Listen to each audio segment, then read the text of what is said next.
ጋይስ ስግጥ የሚለው ቃል ብናቆም ይሻላል። ምክንያቱም በጣም ብዙ ሰዎችን እያስቆጣን ያለው አይኖ እናንተ እንደምትወዱት እርግጠኛ ነኝ። ግን እኔ ስራዬን መስራት አልቻልኩኝ በስነ ስርዓት ማለት ነው። አንድ እኔ እውነቴን ነው የምላችሁ በቃ በሰላም በፍቅር መስራት ነው የምፈልገው። ህይወቴን ኢንጆይ ማድረግ ነው የምፈልገው። ስለዚህ ከሰላሜ በላይ ደግሞ ቫልዩ ማድረገው ነገር የለም እውነት ለመናገር ነው የምላችሁ። እና ስግጥ የሚለው ቃል እናቆም። ዛሬ እንግዲህ እኔ በድጋሚ ስለ አዶናይ ላወራ ነው። አሁንም ያየሁትን በሱ ላይ ያየሁትን ድንቅ ማስተዋል፣ ብልጠት፣ አስተዋይነት፣ ዋይዝነት ሁላችሁም እንዲኖራችሁ እኔም እንዲኖረኝ እመኛለሁ። ከዚህ በፊት ላይ ታላቁ ሩጫ ኢትዮጵያ ላይ እዚህ ላይ አረንጓዴ ቢጫ ቀይ ቀለም ተቀብቶ ጺሙ ላይ ቀብተውት ማለት ነው አጥፋ ሲሉት ኢሚዲየትሊ ነው ኦኬ ሂሮኒ ፕሮብለም። በግማሾቻችሁ በኢትዮጵያን አመለካከት ዘራፍ ማለት አላጠፋም ብሎ መጋጨት ምናምን ጀግንነት ይመስላችኋላችሁ። ጀግንነት ዝቅ ብሎ ማሳለፍ ነው። የሚመጣውን ንፋስ ሁሉ ዝቅ ብሎ ማሳለፍ ነው ወዳጄ። አሁን ደግሞ እንግዲህ የኢትዮጵያ ሕዝብ ማጆሪቲው በሚባል ልክ ታሪክ እንደተፈጠረ የሰግጥ የሚለውን ወርድ ለኔ አይጎዳኝምም አይጠቅምኝም ወርዱ። በዛ ውስጥ ግን መጠቀም የፈለገው ነው ኦሬዲ ተረድቼው ነበር ልጁን። በዚህ ደረጃ ግን ልጁን ሰላም ማሳጣት ተገቢ አልነበረም አይመስለኝም። ሀበሻ መዶሻ ይዞ ነው የሚንቀሳቀሰው አለ አንድ ወንድማችን። ሚስማር ነው የምትመስለው በሄድክበት ሁሉ ከበለጥከው እየቀጠቀጠ ነው የሚያጣምምህ በሱ መንገድ እንድትሄድለት። ኤንዌይስ አሁንም ቴንኪዩ እዚህ ጋር አታቸው የተደረገው ቪዲዮ የሚያወራው በቃ ይሄን ሰግጥ የሚለውን ስም አልጠቀም። ምክንያቱም ምን ብሎ መጡ? ትውልድን የሚያጠፋ ትውልድ በሰግጥ ብሎ ስላለ ይጠፋል እንዴ? ትውልድን የሚያጠፋ ስንት ነገር አለ። ትውልድን ያላሸቀ በሱስ ብትሉ በተለያየ ምን ስንቱን እንጥቀሰው። ትውልድ ላሽቆ ያለው ሀገራችን በብዙ ነገር ነው። አዶናይ መጥቶ ሰግጥም ዓለም አላለም የሚቀይረው ነገር የለም። ምርጫ ነው ህይወት። እሱ ሰግጥ ያለው በቲቢት አይደለም። ሰግጥ ያለው በዱርዬነት አይደለም። ስራ በቃ ግግም ብለ በያስከው ነገር ማንንም ሳትሰማ ፎከስ አርግ ነው። በርታ ነው። ለማንም አቴንሽን ሰጣ አትውደቅ ነው ሜሴጁ። እና በአገር ደረጃ ልጁ ላይ ስትነሱ በማስተዋል እንዲሆን የወንድማዊነት ምክር መስጠት ዳስ ፋይን። ግን ብዙ ሰው ዲፕ ዳውን ጀለሲ ጭንቅላቱ ላይ ሲንጫረርበት አይቻለሁ። ታናሽ ወንድማችን ነው። አሁንም እግዚአብሔር ማስተዋል ይጨምርልህ፣ እግዚአብሔር ይጨምርልህ። እንዲህ ነው ክፉ ነገር ሲመጣ ዝቅ ብሎ ማሳለፍ መቻል ብልህነት ነውና አሁንም ቃሉን አልተጠቀምም ሰላሜን ነው የምፈልገው አለ። አዎ ከሰላም የሚበልጥ የለም። ብዙ ሰላም ሊነሱ የታጠቁ ብዙ ሰዎች አሉ።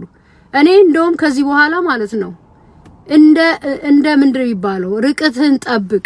ሰዎች በብዙ መንገድ ከፖለቲካ ጋር ከሀገር ጋር ከሆነ ነገር ጋር አነካክተው ገና ሁለት እርምጃ እንዳትራመድ ሊሰብሩ እየፈለጉ እንደሆነ እየሸተተኝ ነው ሚዲያ ላይ።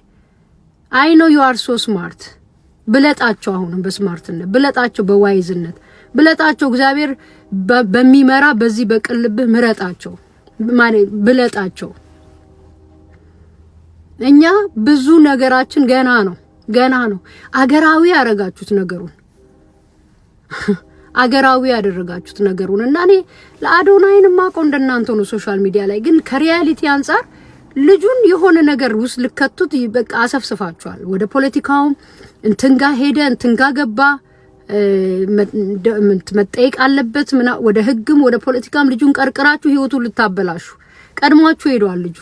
ሂስ ሶ ዋይዝ። እግዚአብሔር አይምሮውን ይባርክ። አሁንም የኛ ሀገር ብቅ ሲሉ እንዳልኳችሁ መዶሻ ይዞ የሚዞሩ እዛው ስልጣኔ ሰርቶ እንትን ማለት ቦልድነስ በራስ መተማመን የራስን መሆን ኃጢያት ነው በእኛ ሀገር። በቃ ተልመጥምጠ ባህሌ ሀገሬ ምናምን ሽሮዬ እንጀራዬ እያልክ አበሻዬ ምናምን እያልክ አስመስለ ስትኖር አበሻ የሚወድ ልቆ የሚሄድን አይወድም። በሆነ ምክንያት ነው የሚለጥፍብህ። እንኳን በለጥካቸው።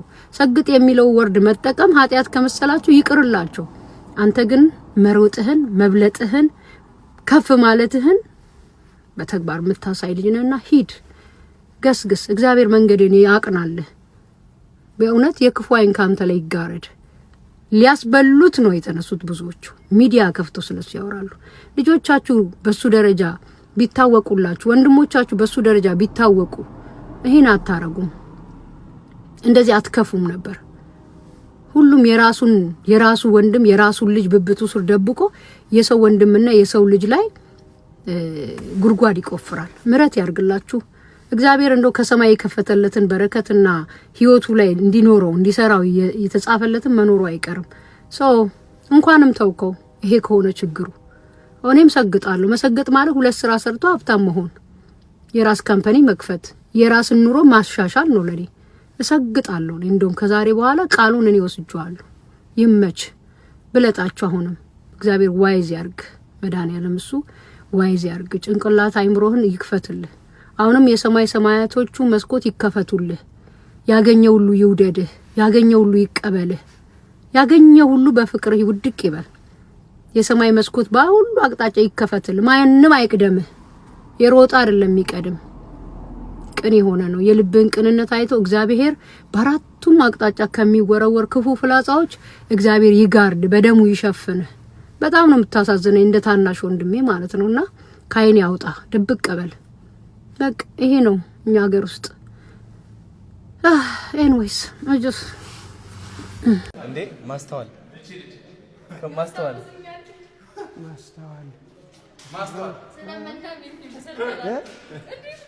እንደዚህ ዛሬ ደግሞ ፊልሙን ሳይሆን ነበር ከአበሻ ይሳማ አበሻ ሰላም ነኝ እንዲያስታውስኳት ታዲያስ ሽሬው ፎብለን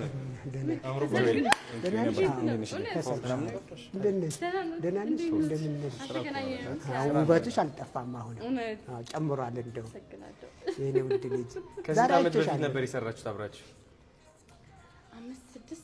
ይሁን ዋው ይሁን አስተውሰውታል ከቴዲ ተሾመ ጋር እኮ እኔ ጠንካራ ነኝ ሲል ከዚህም ስታጋጩት በቃ ገና ካሁኑ እንዲህ ያለ የኔ ጌታ እግዚአብሔርን አሳዘነኝ እኔ እንደውም ቅድም ዝም አበዛችሁት እኛ ሀገራችን ነው ውጪ ተወልደው ያደጉ ልጆች አሁን ገብተው የሆነ ነገር ቢሉ ልታሳድዷቸው ነው እንዴ መንግስት ይይልን እንጂ እንዴ ይይልን የት ነው ልጆቻችንን የምናሳድገው ነገ እኮ ሀገር ብለው እኮ ይመጣሉ ፍሪደም አለ ብለው ይይልን መንግስት ማስቆም ያለበት ነገር በመጥሪያ በህግ አስቆሙ ግን ማንም እየተነሳ ግን ከኋላው እንደዚህ ይሄ እኮ ለልጅ እኮ ጥሩ አይደለም እኮ አረ ካፋችሁ ተቆጣቡ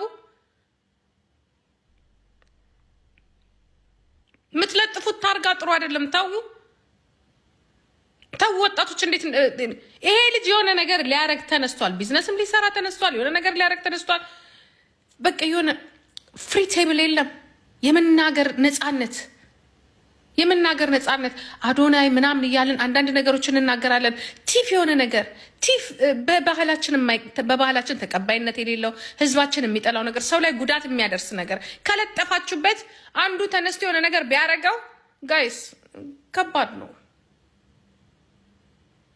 ጋይስ ስግጥ የሚለው ቃል ብናቆም ይሻላል ምክንያቱም በጣም ብዙ ሰዎችን እያስቆጣን ያለው አይኖ እናንተ እንደምትወዱት እርግጠኛ ነኝ ግን እኔ ስራዬን መስራት አልቻልኩኝ በስነ ስርዓት ማለት ነው እኔ እውነቴን ነው የምላችሁ በቃ በሰላም በፍቅር መስራት ነው የምፈልገው ህይወቴን ኢንጆይ ማድረግ ነው የምፈልገው ስለዚህ ከሰላሜ በላይ ደግሞ ቫልዩ ማድረገው ነገር የለም እውነት ለመናገር ነው የምላችሁ አውቆ የተኛ ቢጠሩት አይሰማም አውቃችሁ ምቀኝነት ተንኮል ሸር ለምን አደገ ለምን አለፈለት ካልሆነ መስተቀር የስግጥን ትርጉም በተለያየ ሚዲያ ኤክስፕሌን አድርጓል መሰገጥ ማለት መገገም ማለት እኔ ለምሳሌ የማውቀው አንድ ጓደኛ ነበረኝ ቀለም ጎበዝ ተማሪ እኛ ላይ ሰማን ቸክሎ ነበር የሚያጠናው ያ ማለት ነው ወቀደስ አንድ ሰው ለዓላማው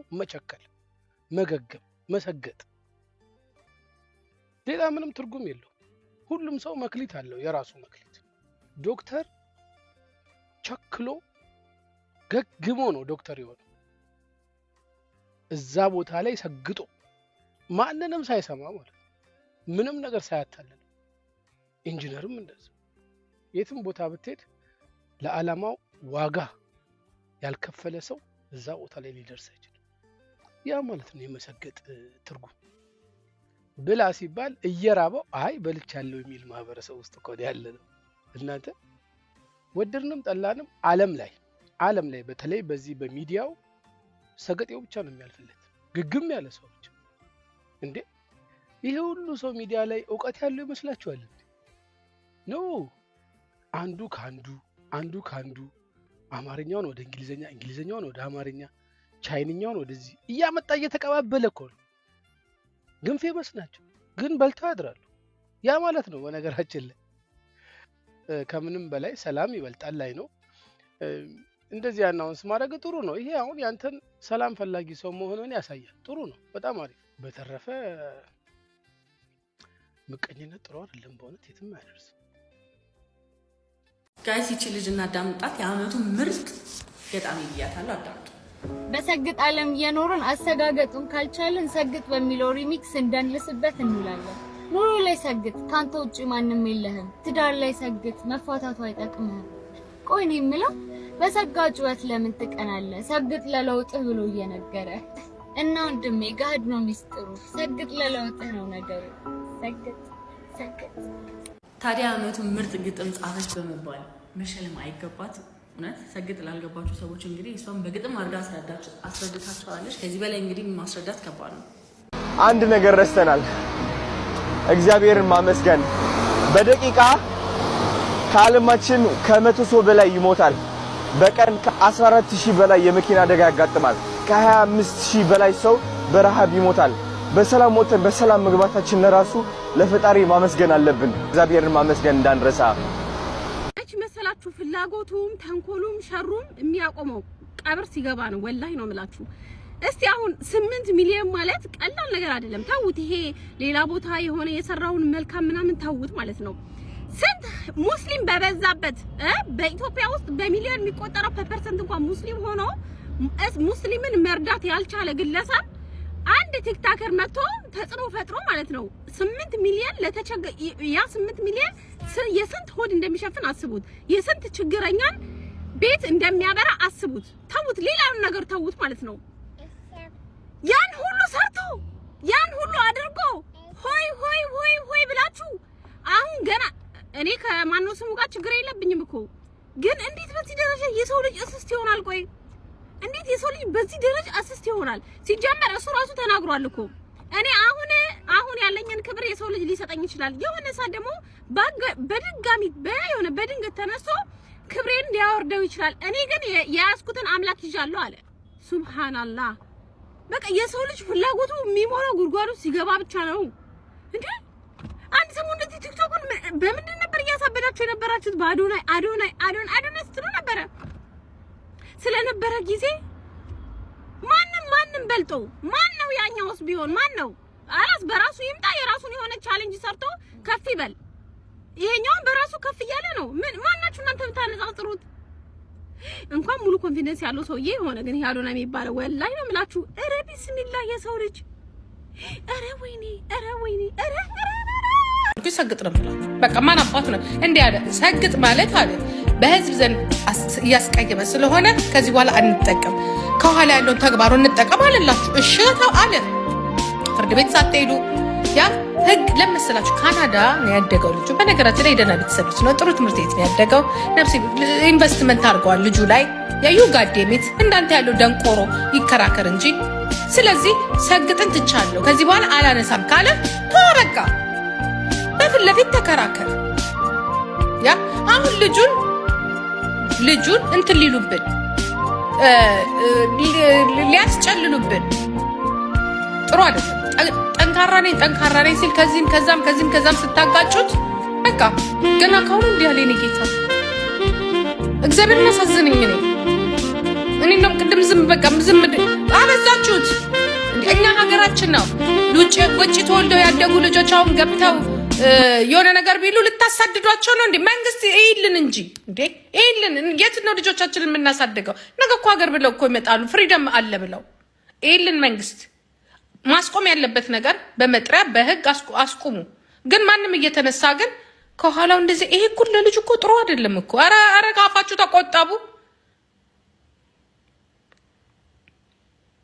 ምትለጥፉት ታርጋ ጥሩ አይደለም። ተው ወጣቶች እንዴት ይሄ ልጅ የሆነ ነገር ሊያረግ ተነስቷል። ቢዝነስም ሊሰራ ተነስቷል። የሆነ ነገር ሊያረግ ተነስቷል። በቃ የሆነ ፍሪ ቴብል የለም። የመናገር ነፃነት አዶናይ ምናምን እያልን አንዳንድ ነገሮችን እናገራለን።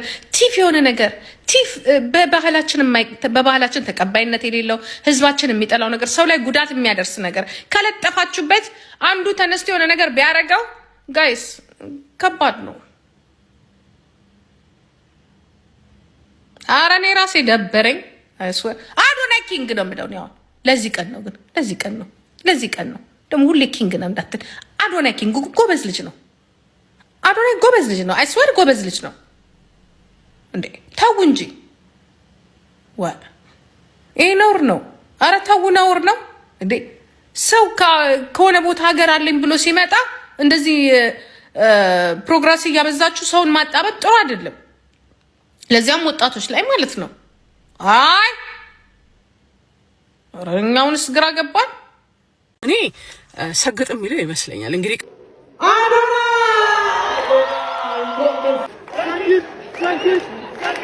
የኦክስፎርድ ዩኒቨርሲቲ ሰሞኑን አዲስ ቃል ወደ ኦክስፎርድ የእንግሊዝኛ ዲክሽነሪ ላይ አካትታለሁ ብሏል። ይሄ ቃል ምን መሰላችሁ? ሬጅ ቤት ይባላል። ቃሉ ሶሻል ሚዲያ ላይ ፖስት የሚደረጉ ኮንቴንቶች ሰዎችን የሚያስቆጡ መነጋገሪያ የሚሆኑ የተለየ ስሜትን የሚፈጥሩ ነገር ግን ዋና ዓላማቸው ብዙ ቪው ማግኘት፣ ብዙ መነጋገሪያ መሆን፣ ላይክ ሼር ለማግኘት የሚደረግ ነውና ይሄንን ሬጅ ቤት የሚባልን ቃል እንደ አዲስ በዚህ አመት ዲክሽነሪ ላይ አካትተዋለሁ ብሏል። ለኛ ሀገርስ አዲስ ቃል ሆኖ ከሶሻል ሚዲያችን ጋር ይካተታል የምትሉት የትኛው ነው? እኔ ሰግጥ የሚለው ይመስለኛል። እንግዲህ ቀድሞም የነበረ ቃል ነው፣ ግን ደግሞ አሁን ላይ በጣም በሶሻል ሚዲያ እየተንቀሳቀሰ ስለሆነ እሱ ቃል ዲክሽነሪ ውስጥ ይገባል ብዬ አስባለሁ። ሶሻል ሚዲያ ላይ እንግዲህ ጤናማ ከሆኑ ስራዎች በተለየ በጣም አነጋጋሪ የሆኑ ሰዎችን ይነካሉ የሚባሉ ስራዎች ቶሎ የመዘዋወርና ብዙ ተመልካች የማግኘትም እድል እንዴት እንዳላቸው አንዱ የሚያሳይ ነው። መቅደስ ደበሳይ ግን ማለት ነው ምንሽን ነው የሚያምሽ? አዶናይን ለማሳነስ የሄድሽበት ርቀት በእውነት በጣም ነው የሚያስጠላው። እጅግ በጣም ማለት ነው። ሲጀመር አዶናይ ባያመጣቸውና በአዶናይ ምክንያት መነጋገሪያ ባይሆኑ ኖሮ ባይሰለሞን አታቀርቢያቸውም ነበረ። እስከዛሬ ቼክ አርገሽ ማታቂያቸው ሰውዬ ሚዲያሽ ላይ አምተሽ አቅርበሻቸው ማታቂው ሴትዮ ዛሬ አዶናይ ሲያመጣቸው አቀረብሻቸው ለዩቲዩብ ሽቀላሽ ለሽቀላይ ስትይ ማለት ነው። ምክንያቱም አሁን በዚህ ሰዓት አዶናይ የነካው ነገር ሁሉ አሁን ለዩቲዩበሩም ለቲክቶከሩም መሸቀያ ስለሆነ ማለት ነው አቀረብሻቸው አይደል? ካቀረብሻቸው ደግሞ በቃ የራስሽን ሌላ ጥያቄ ጠይቀሽ እንትናት ምን አገባሽ አንቺ? ስለ ገንዘቡ በማን አካውንት ነው የሚገባ በምንድን ነው የሚገባ ምናምን የምትጠይቂው ሀሳብ ሰጪ ያደረገሽ ምን አገባሽ? መጀመሪያ ለምን አንቺ ይሄን ሀሳብ አላመነጨሽም ነበር? ዛሬ ይሄ ልጅ ይሄን ሀሳብ አምጥቶ ይሄን በጎ ነገር አምጥቶ እንትን ሲል ብሩ በማን ነው? ምን አግብቶሽ? ምን ይመለከትሻል? ልጅ እኮ መተውም እኮ ይችላል፣ መብቱ ነው። እንዴ ያንቺ ደግሞ በጣም አይን ያወጣ የሆነ ቅናት እንዴ! ኧረ ዘንድሮ ምንድነው እንደዚህ ወንዱም ሴቱም እንዲህ በጣም ኮምፕሌክሳም የሆነው? እንዴ አንቺ ደግሞ በጣም ትደብሪያለሽ። ጌታ አስጠላሽኝ። ይሄንን ቪዲዮ የምሰራው አዶናይን ለሚቃወሙ ምሁራን ነው። ምሁራን ካልሆናችሁ ወይም ነን ብላችሁ ማታስቡ ከሆነ አሳልፉት፣ እናንተን አይመለከትም። ምሁራኖች ምንድነው የምትሉት? የት ነበራችሁ? በዘር ተከፋፍለን፣ በዘር በሃይማኖት ተከፋፍለን እርስ በርስ ስንጣላ፣ እርስ በርስ ስንገዳደል የት ነበራችሁ? ለምንድን ነው ያንወታችሁ ያልተቃወማችሁት? የሃይማኖት መሪዎች የት ነበራችሁ? ይሄ ልጅ ለምንድን ነው በዚህ ልክ ተቃውሞ እየደረሰበት ያለው? እውነት የሚያስተምረው ነገር የለም? ይሄ ልጅ ከዚህ ልጅ የሚለቃቸው ቪዲዮዎች የምንማራቸው ነገሮች የሉም? እውነት ተማር ያለውስ ከትል አይማርም ወይ? እንደ ቅዱስ ያሬድ እንኳን ይሄ ሁሉ ሚሊዮን ሰው ከሚከተለው አንድ ወጣት ቀርቶ ምንድነው የምትሉን? መደደብ መሰገጥ የሚባለው ቋንቋ እንደናንተ ከሆነ ምሁርነት፣ በዘር ከፋፍሉ ሰውን ማባላት ከሆነ ምሁርነት፣ የተማሩ ሰዎች አይደሉም እንዴ ሲያባሉን የኖሩት? እንደነሱ ከሆነ አለመማር አይሻልም ወይ? ሊትራሊ መሀይምነት፣ ደደብነት አይሻልም ወይ? ለኔ ይሻለኛል። ሌላው ልላችሁ የምፈልገው ነገር ምንድነው ኢትዮጵያውያን ባህል አለን አይደለም ሰውን ከሞተ በኋላ ነው ምናለቅስለት ከሞተ በኋላ ነው ወይም ሊሞት ሲታመም ኦር ምናምን ሲደርስ ነው ሰውን መርዳት የምንወደው ባህላችን ነው አይደል ይሄንን ባህል ይሄኛው ጄነሬሽን አይወደውም ሰውን መርዳት የሚችለው አሁን ሳይሞት ነው ብሎ ያምናልና ጋይ ሰለሞንን መሸለሙ ምኑ ነው ክፋት ሰውን በህይወት እያለ መርዳቱ የዚህ ልጅ ምንድነው ጥፋቱ እስኪ መልሱት ይሄንን አልገባኝም ምንድነው ያላችሁ ነው ያላችሁት ስለ ሞራል ስለ ትውልድ ከሆነ ያወራችሁ ያላችሁት እናንተ ምንድነው ያደረጋችሁት ራሳችሁ ይሄ ልጅ እኮ ጦርነት ይብቃ ነው ያለው ይሄ ልጅ እኮ ሰላም ነው ያለው ማለት ጥሩ ነገሮችን ነው እየሰራ ያለውና አይነው መጥፎ ነገሮችን መጀመሪያ አካባቢ ያደርግ ነበር ህዝቡ ፍቅር ሰጠው ፍቅር ሲሰጠው ያ መጥፎ ነገር ተለውጦ ጥሩ ነገር ሆነ እስቲ ሐቋን እናውራ ትውልድ የሚያጠፋው ግለወሲብ ወይም ማስተርቤሽን ነው ወይስ እሱን አቁሙ የሚል ልጅ ነው ትውልድ የሚያጠፋው ከኔ ተማሩ ጥሩ አይደለም የሚል ልጅ ነው ትውልድ የሚያድነው የትኛው ነው ትውልድ የሚያጠፋው እኔ ቆም ብላችሁ ብታስቡና መደገፍ ያለባችሁን ሰው መደገፍ ብትችሉ ጥሩ ነው ገና ለገና ምሁር ለመባል ተብሎ ጥሩ የሚሰራን ሰው እየሄዱ መንከስ ልክ አይደለም